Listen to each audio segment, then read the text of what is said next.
어제 전쟁 시작 1년이 지난 우크라이나에 서방의 주력 전차 레오파르드 2 전차가 처음으로 상륙했습니다. 독일 전차 역사적으로 유명하죠. 한쪽에서는 중국이 러시아의 무기 제공을 긍정적으로 검토하고 있다는 보도가 잇따라 나오고 있습니다. 국제부 김원배 기자 나오십시오. 네, 국제부입니다. 네, 우크라이나에 서방 주력 전차가 도착을 했다고요? 네, 그렇습니다. 서방 주력 전차인 독일제 레오파르트 2 전차가 처음으로 우크라이나에 도착했습니다.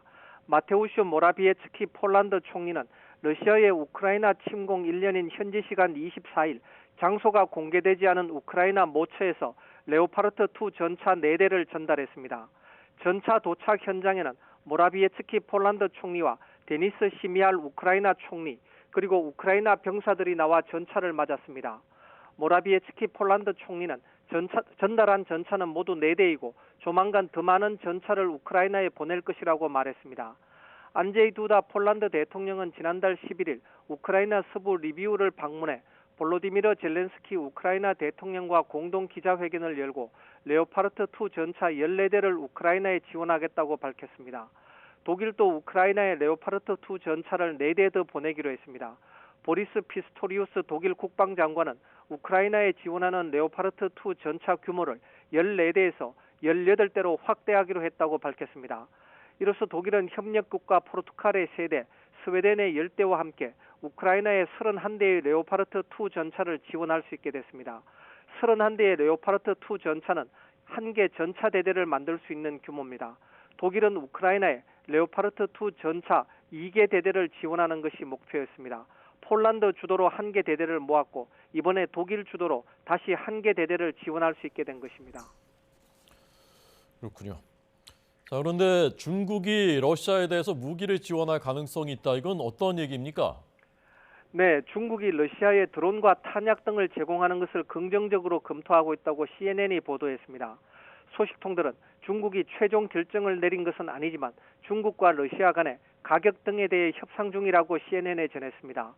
러시아는 드론과 탄약을 중국에 계속 요청했고 중국 지도부는 최근 수개월간 살상무기 제공 문제를 놓고 논의했으며 무기를 제공하는 쪽으로 최근 기운 것으로 알려졌다고 CNN은 보도했습니다.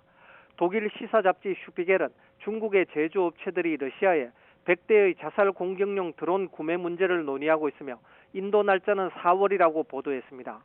월스트리트 저널은 소식통을 인용해 중국이 대포를 제공하는 문제도 러시아와 논의하고 있다고 보도했습니다. 소식통들은 중국이 만약 무기를 제공한다면 거기에는 드론에 더해 대포와 다른 무기가 포함될 것이라면서 이는 러시아군이 우크라이나의 반격을 막는 데 도움이 될 것이라고 말했습니다. 워싱턴 포스트는 중국이 지원을 고려 중인 무기로 122mm와 152mm 포탄 탄약을 거론했습니다. 네. 자, 그런 가운데 1년을 맞아서 미국이 러시아에 대해서 또 대규모 제재를 발표했다고요?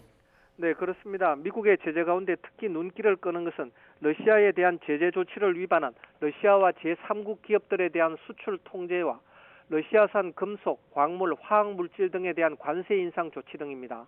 미국은 러시아산 알루미늄과 알루미늄 사용 제품에는 200% 관세를 부과하기로 했습니다. 또 대부분의 금속과 금속 제품에 대한 관세를 70%, 러시아산 제품에 대한 관세를 35% 각각 인상했습니다.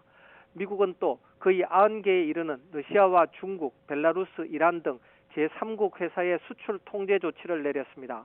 이 제재는 해당 기업이 미국산 반도체를 구입하는 것을 차단하고 제조에 미국 기술 등이 사용된 반도체를 구입하는 것도 차단하기 위한 것입니다. 지금까지 국제부에서 전해드렸습니다.